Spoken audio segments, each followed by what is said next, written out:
Tara, samahan nyo nga ako na gumawa ng ating headband. So, ito nga ang kauna-unahang gagawa ko ng headband. Pero, ibebenta ko siya ng 550. So, start na nga tayo. And of course, kailangan natin ng metal. Yung metal headband na yan. So, kung may nakikita nga kayo ng mga crafter, wag nyo naman nang baratin. Kasi napakahirap gumawa. Tapos, babaritin nyo pa. Pag-iisip pa lang kung paano uumpisahan or paano yung design, napakahirap na. Tapos babaratin nyo lang. Mali na ata yan. Try nyo kayang gumawa para alam nyo yung feeling. Feeling na mapapasok ka pa dahil dyan. Tapos bibenta mo ng mura, tapos babaratin pa. Tapos idagdag mo pa yung kuryente na magagamit mo, yung effort, yung materials, diba? Tapos babaratin mo pa. Hindi ka pa ba nahiya dyan? Tas magtataka kayo bakit mahal yung binibenta niya. Kasi nga, yung effort na ginugol niya dyan, hindi na nga siya makapagligo. Tapos, babaritin mo pa? Tapos, yung mga materials na binibili, hindi mo naman niya mabibili ng tingi-tingi, diba? Tapos, babaratin mo? At sa mga oras na nga yan is, nakut ko na yung, yung headband, pero hindi ako na-satisfied kasi ang pangit niyang tignan, may awang-awang. Kaya naman, tinirintas ko na lang yung ribbon dito sa may headband para nang sa ganun is medyo mapaganda.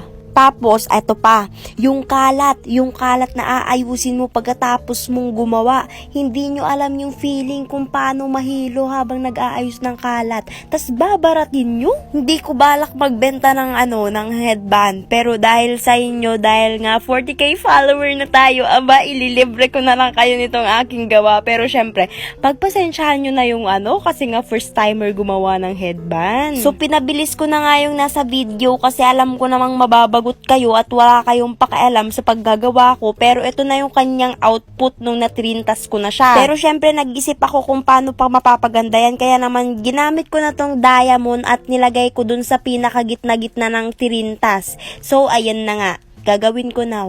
Teka lang, huwag kayong excited. Ayan na, didikitan ko pa yan. Tapos ito pa, yung paggagamit ng glue stick, hindi mo naman maiiwasan na hindi mapaso dyan. Tapos babaratin nyo pa? Pero sa bagay nakaka-enjoy naman ang paggagawa kahit nga nakakapagod. Pero dapat wag nyong baratin. Para nang sa ganun is mabigyan pa kayo ng mas magandang service product at magandang conversation, di ba? Syempre kung babaratin nyo yan, syempre magagalit yung crafter. Sinong hindi magagalit? Naghirap yan. Ilang paso, ilang pagod, ilang oras niyang ginawa yan, tapos babaratin mo. Tas nakailang trial and error yan. Hindi agad-agad makukuha yung good quality na product at ilang materials din ang nasayang dyan. Tas magagandan kayo sa gawa, tapos pag sinabi kung magkano, mamamahalan kayo, tas ang ending babaratin ninyo. Ay naku, unfair.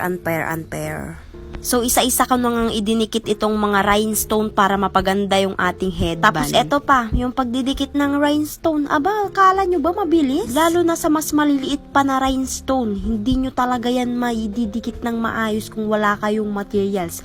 So, saan kukunin yun? Syempre, bibilhin mo another expenses na naman. So, pagkatapos ko nang maidikit, isinunod ko na nga yung ating 4cm na ribbon and gagawa tayo ng ribbon. So, sa bawat paggupit nga natin ng ating ribbon is i-ready nyo na yung lighter dahil susunugin natin yung gilid-gilid niya at baka matastas pa. At pagkatapos nga nyan is pagdikitin natin yung dulo to dulo niya ng ating glue gun, glue stick. Syempre, magkaibang size yan. Yung mas maliit, yung mas malaki. Ilagay natin yung mas maliit dun sa taas niya para naman iupi-upi natin ng ganyan para naman maghulmang ribbon na talaga. Syempre, gagamit naman tayo ng 1cm na ribbon para naman itali na lang natin siya dyan para mas mabilis na, para hindi na natin kailangan pa magdikit-dikit. Ayan na nga, didikitan na nga natin rhinestone dyan sa gitna niya at magdidikit na natin yan sa pinaka-headband niya at katapos nga yan is didikit na nga talaga natin dyan sa pinaka-headband niya. Tapos nga, nag-wrap na ako. Kasi nag-wrap ka pero bulol ka. Nakulangan pa nga ako sa rhinestone kaya naman pinuno ko na ng rhinestone itong gitna ng ribbon.